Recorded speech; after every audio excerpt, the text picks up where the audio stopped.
तर आपण quadratic equation हा चॅप्टर पाहत होतो. त्या क्वाड्रेटिक इक्वेशनमध्ये याच्यापूर्वी आपण सगळ्या तिन्ही मेथड्स ज्या होत्या त्या आपण पाहिलेल्या आहेत. Factorisation method, completing square method आणि फॉर्म्युला मेथड. ठीक आहे. तर याच्यावरती खूप सारी प्रॅक्टिस घेतलेली आहे आपण. पण आता आपल्याला काय की वर्ड प्रॉब्लेम आहेत. या वर्ड प्रॉब्लेममध्ये आणि आतापर्यंत जे आपण प्रॉब्लेम सॉल्व्ह केले त्याच्यामध्ये काहीच असा मेजर डिफरन्स नाही आहे. फक्त इकडं वर्ड प्रॉब्लेम असल्यामुळे त्या वर्डमधून त्या स्टेटमेंटमधून आपल्याला इक्वेशन कन्वर्ट करायचे. म्हणजे ज्या स्टेटमेंट जे आहेत त्याला आपल्याला मॅथमॅटिकल फॉर्ममध्ये एक्सप्रेस करायचे आणि मॅथमॅटिकल फॉर्ममध्ये एक्सप्रेस झाल्यानंतर म्हणजेच इक्वेशनमध्ये कन्वर्ट झाल्यानंतर आपल्याला खूप सिंपल आहे इक्वेशन सॉल्व्ह करणं. ठीक आहे. इक्वेशन सॉल्व्ह करत असताना मिळालेलं जे इक्वेशन आहे ते सॉल्व्ह करत असताना आपल्याला तिन्हीपैकी कोणतीही एक मेथड वापरायची आहे. जनरली आपण फॅक्टरायझेशन मेथड वापरतो. जर फॅक्टर जर पडत नसतील, खूप मोठे मोठे फॅक्टर्स जर असतील तर आपण त्या ठिकाणी फॉर्म्युला मेथडचा पण वापर करू शकतो. शक्यतो कम्प्लिटिंग स्क्वेअर मेथड जी आहे ती वापरायची नाही, आवश्यकताच नाही आहे. फॉर्म्युला मेथड ही कोणत्याही टाईपच्या प्रॉब्लेम्सला किंवा कोणत्याही प्रॉब्लेमला सॉल्व्ह करण्यासाठी ती वापरली जाऊ शकते. ठीक आहे. तर पाहूया, हा एक प्रॉब्लेम आहे प्रॅक्टिस सेट 2.6 मधला डायरेक्टली 6 प्रॉब्लेम घेतो. जनरली 6च्या नंतरचे जे प्रॉब्लेम आहेत ते स्टार मार्क असल्यामुळं हे डिफिकल्ट प्रॉब्लेम्स वाटतात मुलांना. म्हणून मी याच प्रॉब्लेमची सुरुवात केली आहे. याच्या पूर्वीचे पण प्रॉब्लेम्स आपण दुसऱ्या व्हिडिओमध्ये पाहणार आहे. ठीक आहे. तर मिस्टर काझम, आता पहा ह्याच्यामध्ये काय की बेसिकली पूर्ण प्रॉब्लेम खूप व्यवस्थित समजला पाहिजे. अशा टाईपच्या प्रॉब्लेमला सॉल्व्ह करण्यासाठी फार वेळ लागणार नाही, पण हे समजून घेण्यासाठी थोडासा वेळ लागणार आहे. म्हणून जास्तीत जास्त तुम्हाला वेळ द्यायचा, समजून घेऊन इक्वेशन तयार करण्यावरती भर द्यायचा आहे. ठीक आहे. Mister Kasam runs a small business of making earthen pots. He makes certain number of pots on a daily basis. ठीक आहे. तर पहा याच्यामध्ये काय की कासम नावाचा एक माणूस आहे, त्याने एक बिझनेस चालू केलाय.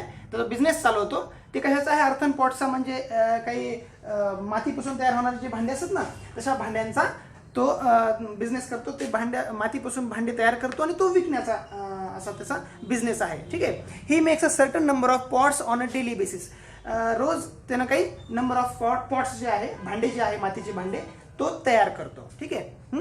प्रोडक्शन कॉस्ट, आता बघा इथं ह्याच्यामध्ये कंडिशन दिलेल्या आहे. त्या कंडिशन मी वेगळ्या कलर्समध्ये घेतल्यात. Production cost of each pot is 40 rupees more than 10 times the total number of pots he makes in a one day. ठीक आहे. ह्या स्टेटमेंटमध्ये, ह्या सेंटेन्समध्ये दोन कंडिशन आहेत. ठीक आहे. पहा, production cost of each pot is 40 rupees more than 10 times the total number of pots he makes in a one day. ठीक आहे. याच्यामध्ये दोन कंडिशन आलेले आहेत. ठीक आहे. एक त्याच्यामध्ये सांगितले प्रोडक्शन कॉस्ट किती आहे, 40 more than 10 times the total number of pots he makes in a one day. ठीक आहे. त्यानंतर खाली एक्सप्लेन करणारच मी. If production cost of all pots per day is 600 rupees. एका दिवसामध्ये किती रुपयाचे पॉट्स प्रोडक्शन होते तर 600 रुपीचे, 600 रुपयाचे त्याच्यामध्ये तो काय करतो, मातीचे भांडे तयार करतो. Find the production cost. आपल्याला प्रोडक्शन कॉस्ट पण काढायची आहे. Find the production cost of one pot and number of pots he makes per day. एका दिवसामध्ये किती भांडे तयार करतो आणि एका भांड्याची किंमत किती आहे, अशा आपल्याला दोन गोष्टी याच्यामध्ये सॉल्व्ह करायच्या आहेत. ठीक आहे. तर पहा, सॉल्व्ह करत असताना आपल्याला जे अननोन पार्ट आहे त्यासाठी आपण व्हेरिएबल वापरतो. व्हेरिएबल आपल्याला इकडे एक्स घ्यायचा आहे. तर कोणता व्हेरिएबल एक्स घ्यायचा आहे ती आधी समजून घेऊया. कंडिशन जर तुम्हाला समजली तरच तुम्हाला चांगल्या प्रकारे प्रॉब्लेम समजू शकतो. ठीक आहे. तर सपोज पहा इकडे काय सांगितलं, production cost of each pot is 40 rupees more than 10 times. म्हणजे एक्झॅक्टली प्रोडक्शन कॉस्ट दिलेली नाहीये. आपल्याला प्रोडक्शन कॉस्ट ही व्हेरिएबलच्या फॉर्ममध्ये वापरायची आहे. ठीक आहे. Total number of pots he makes in a one day. काहीतरी ते पॉट्स काय करतो, एका दिवसामध्ये तयार करतो.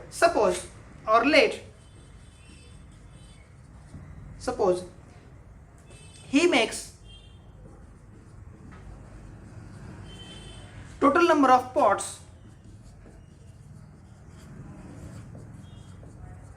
in a one day is equal to x. Number of pots making in a one day, that is x. ठीक आहे. x भांडे तो एका दिवसामध्ये तयार करतो, आपण हे सपोज केलं. ठीक आहे. सेकंड कंडिशन काय होती, production cost of each pot. ठीक आहे. प्रोडक्शन कॉस्ट, आता हे काय आहे, हे नंबर ऑफ आहेत म्हणजे ही क्वांटिटी आहे इकडं. क्वांटिटी आपण एक्स घेतली, एक्स भांडे तो एका दिवसामध्ये तयार करतो. Production cost of each pot, cost of each pot makes in a day, makes in a day is equal to. आता प्रोडक्शन कॉस्ट कशी आहे, प्रोडक्शन कॉस्ट ही डिपेंड आहे त्याच्या क्वांटिटीवरती. क्वांटिटी जशी आहे त्यानुसार प्रोडक्शन कॉस्ट ठरणार आहे. ठीक आहे. तर मग प्रोडक्शन कॉस्ट सांगितली, cost of each pot in is 40 rupees more than, 40 rupees 40. More than जर असेल, वर्ड प्रॉब्लेम सांगितलं, मोर दॅन जर असेल तर प्लस वापरायचं, लेस दॅन असेल तर मायनस वापरायचे, ग्रेटर दॅन असेल तर आपल्याला प्लस वापरायचे, लेस दॅन असेल तर मायनस वापरायचे, मल्टिपल असेल, टाइम्स ऑफ असेल तर मल्टिप्लाय करायचं. इकडं लेस दॅन आहे, ठीक आहे, सॉरी मोर दॅन आहे तर इथं प्लस करायचं. काय मोर दॅन आहे, more than 10 times the total cost of total number of pots, 10 times 10 times the total number of pots he makes in a day. मग total number of pots in one day काय consider केलं आपण, X घेतलंय. ठीक आहे, he makes total number of pots in a one day is equal to X आहे. म्हणजे ठीक आहे, आता ही झाली कंडिशन पूर्ण. पहा, production cost of each pot is 40 rupees more than, plus घेतला more than 10 times 10 into X काय आहे, X is total number of pots he makes in a one day. Cost of each pot म्हणजे प्रत्येक पॉटची cost जी आहे ती जेवढी quantity तयार होते त्या क्वांटिटीला 10 न मल्टिप्लाय करायचं आणि प्लस 40 करायचं, एवढी त्याची प्रोडक्शन कॉस्ट आहे एका पॉटची. ठीक आहे, तर या अशा दोन कंडिशन झाल्या. या दोन कंडिशन वरून आपल्याला तर इक्वेशन तयार करायचं आहे. परत काय सांगितलंय, sorry, if production cost of all pot per day, एका दिवसामध्ये जे पॉट तयार होणार आहेत त्यांची प्रोडक्शन कॉस्ट आहे 600 रुपये. ठीक आहे, 600 rupees. Total production cost per day is equal to 60 rupees. ठीक आहे, ही 60 रुपीज आहे, ही क्वांटिटी आहे आणि ही हे रुपीज आहे, कॉस्ट आहे आणि ही टोटल कॉस्ट आहे. ठीक आहे, तर अशा प्रकारे ह्या तीन कंडिशन आपण काढल्या. ह्या प्रॉब्लेम मधून आपण हे व्हेरिएबलचा वापर करून आपण ह्या कंडिशन्स घेतलेल्या आहेत किंवा ॲज्युम केलेल्या आहेत. सपोज केलं आपण की ही makes a total number of pots in a one day is x and cost of each pot makes in a day is 10x plus 40 and that is given part total production cost per day is 600 rupees. ठीक आहे, तर एखादी वस्तू आपल्याला suppose घ्यायची आहे, 5 pen आहेत आणि त्याची किंमत 4 रुपये आहे. ठीक आहे, त्याची किंमत 4 रुपये, 5 पेन आहेत आणि 4 रुपये किंमत जर असेल तर त्याची टोटल कॉस्ट किती होणार आहे, 5 pens and cost of per pen is 4 rupees, किती झालं 20. ठीक आहे, म्हणजे त्याची पेन आणि त्याची किंमत, क्वांटिटी आणि त्याची प्राइस इज इक्वल टू हे 20 रुपीज झालं. तसंच आपल्याला इकडे सुद्धा प्रोडक्ट घ्यायचा आहे. कोणाचा, number of pots making one day and cost of each pot in a day. ठीक आहे, तर पहिल्यांदा काय येईल, number of from the condition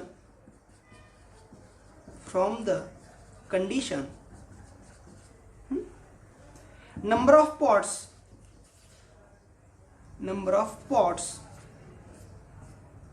into cost of pots.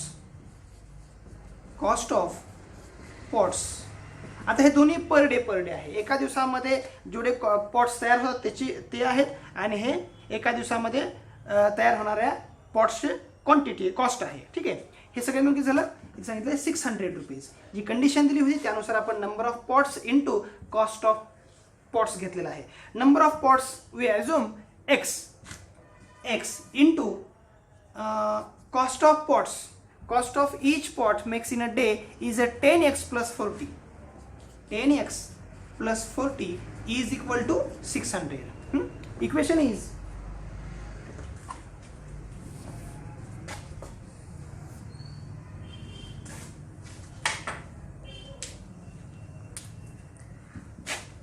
x plus 10x plus 40 is equal to 600.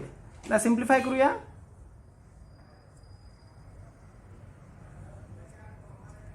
10x plus 40 minus 600 is equal to 0. Standard फॉर्ममध्ये घेण्यासाठी आपण c plus जे आहे कॉन्स्टंट टर्म, त्या कॉन्स्टंट टर्मला आपण इकडं कन्वर्ट करून घेतलं. कन्वर्ट करून घेतल्यानंतर x plus 10x plus x is equal to 11x. Sorry, इकडे ॲडिशन नाही आहे, मल्टिप्लिकेशन आहे. ठीक आहे, इकडे प्रोडक्ट आहे तर इथं प्रोडक्ट होईल.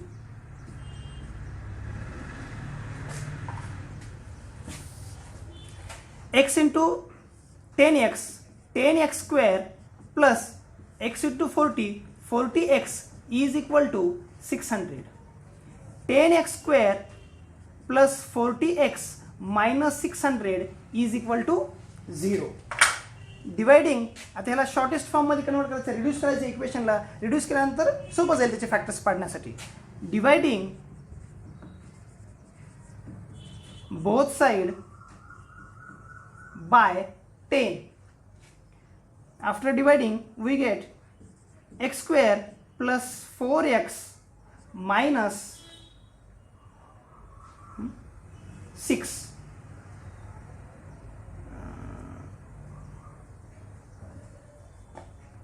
10 डिवाइड केलं 60. ठीक आहे, is equal to 0. Minus 60 is equal to 0.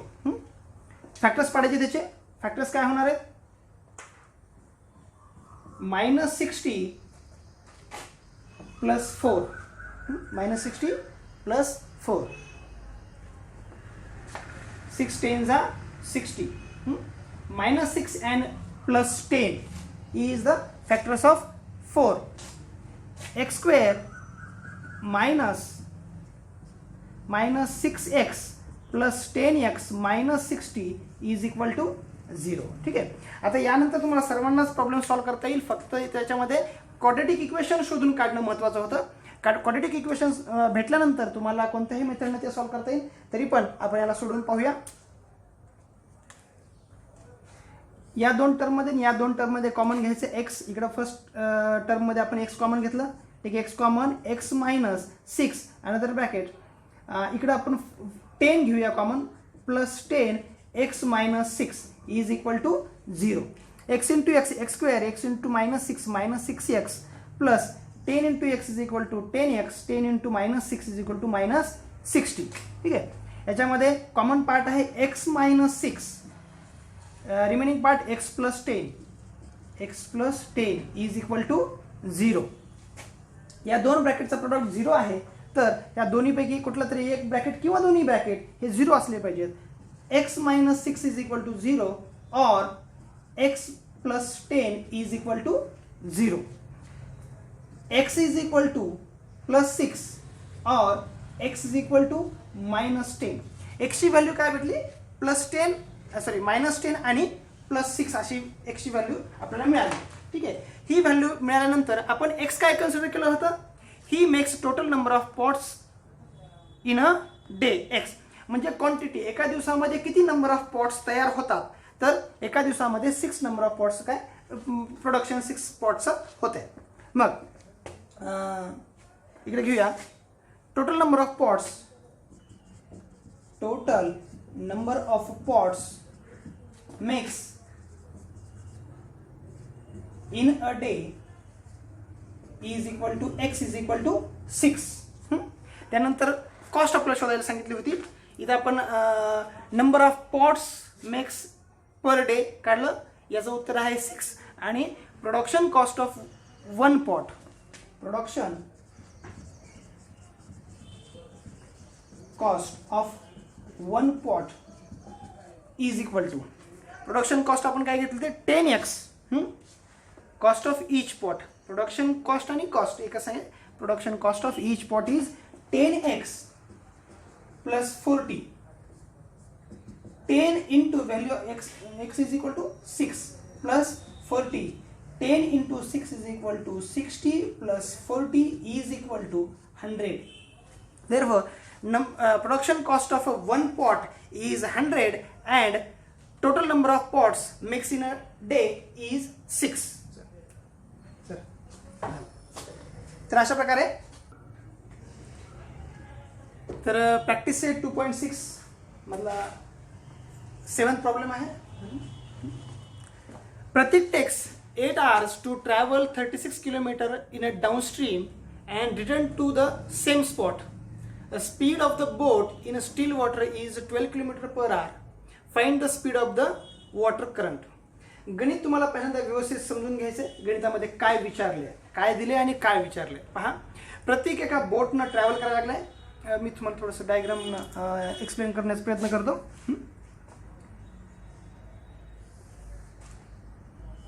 ठीक आहे. हा एक स्पॉट आहे ए आणि इकडं स्पॉट आहे बी. ठीक आहे. आणि या इकडं प्रतीकची बोट आहे. ठीक आहे. Prateek takes 8 hours to travel 36 km in a downstream and return to the same spot. म्हणजे प्रतीकला 8 तास लागायला लागले तर एका ठिकाणी जाऊन परत वापस येण्यासाठी. ठीक आहे. ते किती डिस्टन्स आहे? 36 किलोमीटर आहे. हे पूर्ण डिस्टन्स 36 किलोमीटर आहे आणि जाऊन वापस येण्यासाठी त्याला 8 घंटे लागायला लागले. ठीक आहे. तेव्हा Prateek takes 8 hours to travel 36 km in downstream return to the same spot. आता डाऊनस्ट्रीम आणि अपस्ट्रीम एकदा समजून घ्या. हेच मुलांना लक्षात येत नाही की डाऊनस्ट्रीम म्हणजे काय आणि अपस्ट्रीम म्हणजे काय. पहा तुम्ही, डाऊनस्ट्रीम म्हणजे उताराच्या दिशेनं जे असणार आहे पाणी व्हायला लागले ना त्याला म्हणायचं डाऊनस्ट्रीम, असं खाली जातं तेव्हा. आणि अपस्ट्रीम म्हणजे जहाज जेव्हा अशी प्रवाहाच्या विरुद्ध दिशेने वर येत तेव्हा.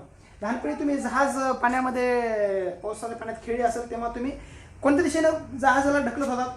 ज्या ठिकाणी उतार आहे त्याच बाजूला तुमची जहाज जात होती. ठीक आहे. म्हणजे ज्या स्पीडनं ती जहाज जात असते ती स्पीड त्या जहाजाची नसते. जहाजाची स्पीड कमी असते. जहाजाची स्पीड आणि त्या वाहत्या पाण्याची स्पीड मिळून ती जहाजाची स्पीड आपल्याला वाटते. ठीक आहे. तर डाऊनस्ट्रीम म्हणजे उतार आणि अपस्ट्रीम म्हणजे चढायला जेव्हा जहाज येते तेव्हा त्याला अपस्ट्रीम म्हटलं जाते. ठीक आहे. तर Prateek takes 8 hours to travel 36 km downstream and return to the same spot. म्हणजे एका ठिकाणी तो चालला या दिशेनं ए पासून बी स्पॉटकडे जाणार आहे. ठीक आहे. जाण्यासाठी आणि वापस येण्यासाठी त्याला किती वेळ लागायला लागलाय? 8 तास लागायला लागलेत. ठीक आहे. तर आपल्याला काढायचे speed of the water current. संत पाण्याचं म्हणजे स्पीड किती आहे, पाण्याची स्पीड किती आहे करंट वॉटरची. हां, ठीक आहे. म्हणजे जी स्पीड आपल्याला त्या जहाजाच्या स्पीडसोबत ॲड व्हायला लागली डाऊनस्ट्रीमला जात असताना तेव्हा ती जी ॲड व्हायला होणारी जी स्पीड आहे ती स्पीड आपल्याला शोधायची आहे. ठीक आहे. Speed of the water current म्हणजे संत पाण्याची स्पीड. संत जेव्हा पाणी वाहते तेव्हा त्याची स्पीड किती आहे ते आपल्याला शोधायचं आहे. Suppose speed of the water current is equal to x kilometre per hour. ठीक आहे. x किलोमीटर पर आवर ना ते पाणी काय करायला व्हायला लागले. ठीक आहे. तर ही झाली speed of the water current. ठीक आहे. पुढे काय सांगितलं? The speed of the boat in a steel water is 12 km per hour. Speed of the boat in steel water. ठीक आहे. जेव्हा त्याच्यामध्ये हे बोट जेव्हा व्हायला लागली त्या पाण्यामधून तेव्हा त्याची स्पीड किती आहे? त्या बोटची स्पीड ऑफ द बोट, हे इम्पॉर्टंट आहे. Speed of the boat 12 km per hour. म्हणजे इथं ह्या बोटची स्पीड आहे 12 km per hour ही स्पीड आहे. ठीक आहे. आणि आपण जिकडे speed of the water current हे जे सपोज केलंय ती काय आहे? ही पाण्याची स्पीड आहे. ठीक आहे. ही पाण्याची x किलोमीटर पर आवर ही त्या पाण्याची स्पीड झाली. ठीक आहे. तर स्पीड ऑफ द बोट, आता ह्या दिशेला जेव्हा पाणी व्हायला लागले तेव्हा त्याच्यातून जहाज पण चालली आहे तर त्या जहाजाची आणि त्या पाण्याची स्पीड ॲडिशन झाली आणि त्या ॲड झालेल्या स्पीडनं ही 12 km per hour आणि ही x किलोमीटर पर आवर या स्पीडनं ही जहाज जी आहे ती चालणार आहे. ठीक आहे. म्हणजे जहाजाची स्पीड आणि त्याच्यामध्ये ॲड काय झाली? त्या पाण्याची स्पीड, असे दोन्ही स्पीड पकडून हे जहाज पुढे सरकणार आहे. ठीक आहे. मग speed of the boat in downstream. Speed of the boat in downstream. Downstream. मग बोटची स्पीड कशी असणार आहे? स्वतःची 12 किलोमीटर पर आवर आणि त्याच्यामध्ये ॲडिशन किती झाली? पाण्याची स्पीड झाली. ठीक आहे. आणि पाण्याची स्पीड आपण घेतली आहे x किलोमीटर. मग ही 12 किलोमीटर प्लस x किलोमीटर ही झाली speed kilometre per our. Speed of the boat in a downstream. जेव्हा उतरला जहाज आहे तेव्हा त्याची स्पीड झाली ही डाऊनस्ट्रीमची 12 प्लस x किलोमीटर पर आवर. आता हे जहाज जाणार आहे बी स्पॉटपर्यंत आणि परत पण वापस पण येणार आहे. ते काय सांगितलंय? Return to the same spot. Return to the same spot म्हणजे एक ए पासून बी स्पॉटवर जाण्यासाठी त्यानं स्पीड पकडली 12 प्लस x आणि तिथून परत वापस येण्यासाठी वापस येत असताना जहाजाची स्पीड 12 किलोमीटर पर आवर आहे. पण हे पाण्याची स्पीड जी आहे ना ते जहाजाला अपोज करणार आहे. ठीक आहे.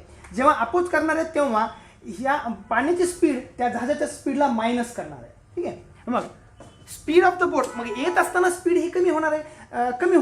चढायला जेव्हा बोट असणार आहे तेव्हा त्याची स्पीड कमी असणार आहे आणि उतरायला जेव्हा असणार तेव्हा त्याची बोटची स्पीड जास्त असणार आहे. ठीक आहे. मग speed of the boat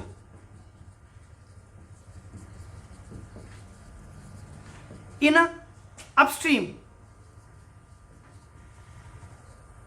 upstream म्हणजे वरच्या दिशेनं चढाच्या दिशेनं बोट येते तेव्हा speed of the boat upstream. 12 किलोमीटरला ती पाण्याचं जी स्पीड आहे ती कट करणार आहे. 12 minus x kilometre per our.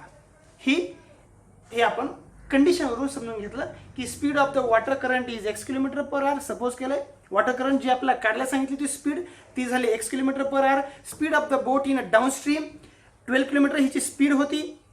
Speed of the boat in a steel water म्हणजे शांत पाण्यामध्ये, शांत जर बिलकुल पाणी कुठं वाहत नसेल तर त्याची स्पीड आहे 12 किलोमीटर पर आवर. 12 किलोमीटर पर आवर प्लस x दोन्हीची ॲडिशन झाली इकडं डाऊनस्ट्रीमला जात असताना. Speed of the boat in upstream वरती जेव्हा येणार आहे तेव्हा 12 किलोमीटर मायनस x अशी ही स्पीड झाली. ठीक आहे. त्यानंतर आपलं एक हा सायन्सचा थोडासा पार्ट आहे. त्याच्यामध्ये एक फॉर्म्युला आहे. Speed is equal to distance upon time.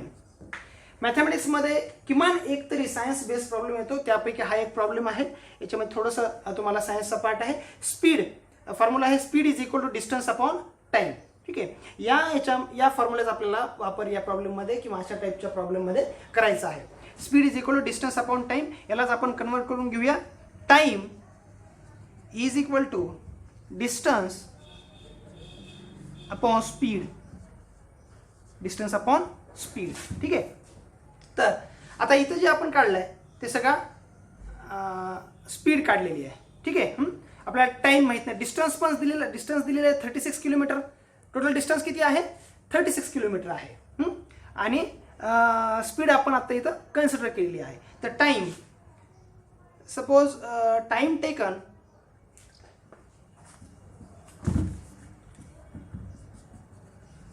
Taken to downstream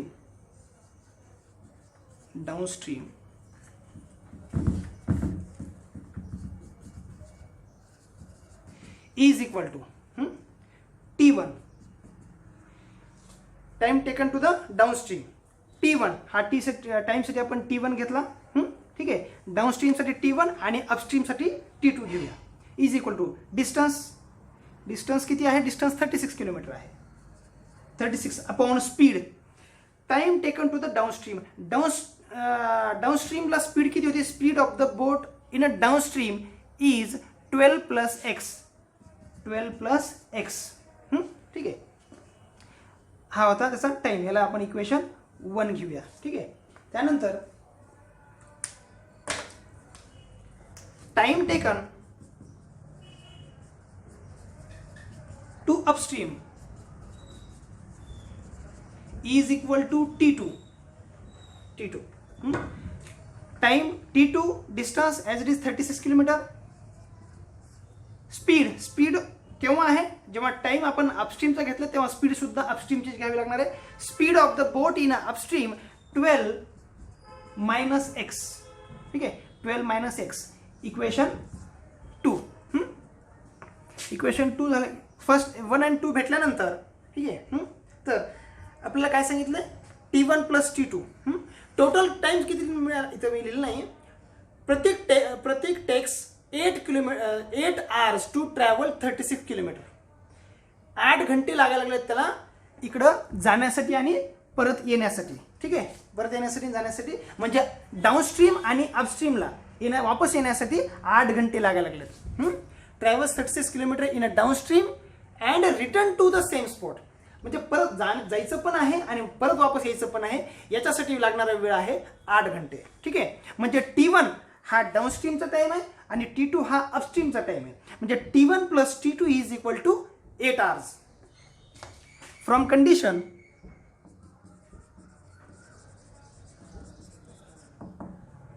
T1 plus T2 is equal to 8 hours.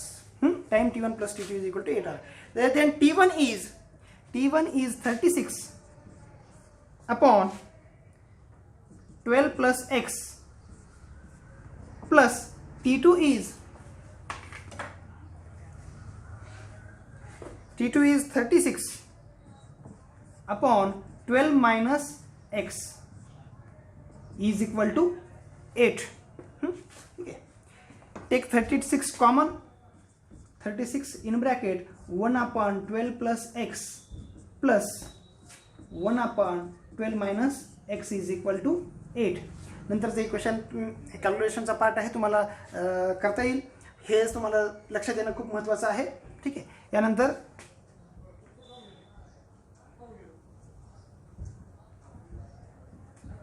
Common काढलं आहे 36 in a bracket 12 minus x plus 12 plus x divided by 12 plus x plus 12 minus x. इकडे आपण directly लिहितो 12 square minus x square is equal to 8. 36 in a bracket minus x plus x get cancel. 12 plus 12 is equal to 8 into हा इकडे डिव्हिजनचा multiplication मध्ये आला 8च्या 12चा square 144 minus x square.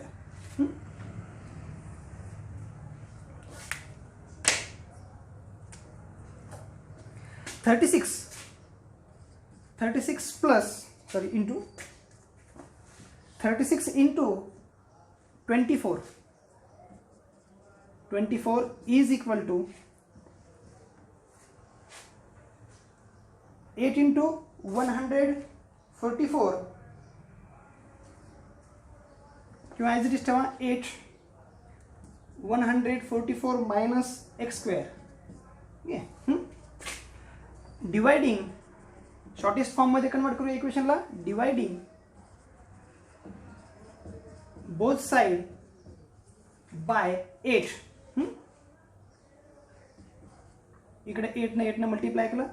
36 into इकडे 3 राहिले शिल्लक आणि 8 cancel is equal to 144 minus x square. ठीक आहे, 144 मायनस एक्स स्क्वेअर. या एक्स स्क्वेअरला इकडे कन्वर्ट करा plus x square.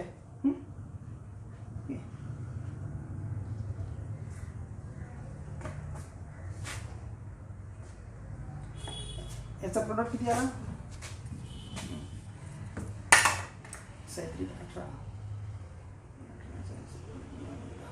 108 144 minus x square.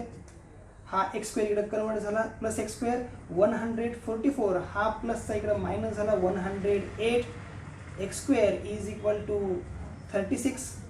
Squaring both side squaring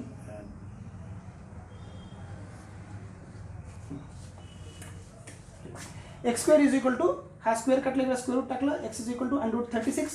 value of x is equal to plus or minus 6.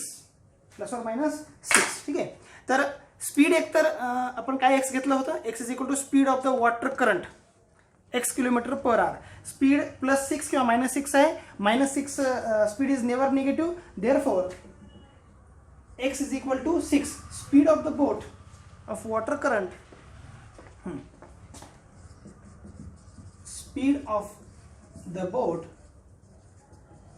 water current is equal to x, that is 6 kilometer per hour, that is 6 kilometer per hour.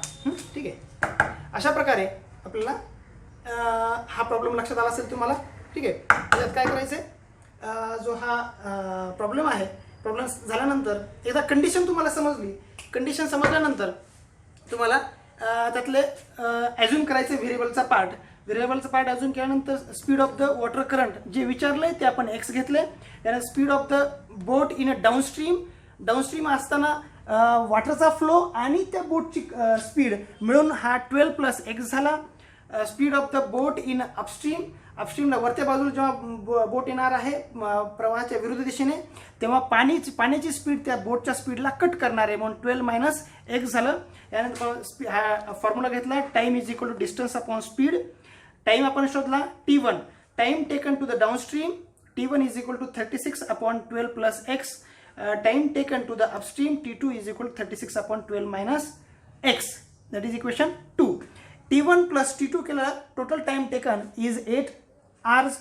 T1 plus T2 याच्यातून 36 common काढलं, इथे access cancel झालं. अशा प्रकारे हे expression तुम्हाला याच्या पुढचं सॉल्व्ह करता येईल. ठीक आहे, याच्यामध्ये कुठेही क्वाड्रेटिक इक्वेशन मिळालं नाही. क्वाड्रेटिक इक्वेशन मिळालं नसताना सुद्धा आपल्याला एक्सची व्हॅल्यू डायरेक्टली मिळाली प्लस ऑर मायनस 6. ॲक्च्युली हे दोन फॅक्टर आहेत त्याचे, प्लस ऑर मायनस 6. ठीक आहे, minus speed never negative, therefore we get x is equal to 6. Speed of the boat in water current is x kilometer per hour, that is 6 kilometer per hour is the speed of the water current.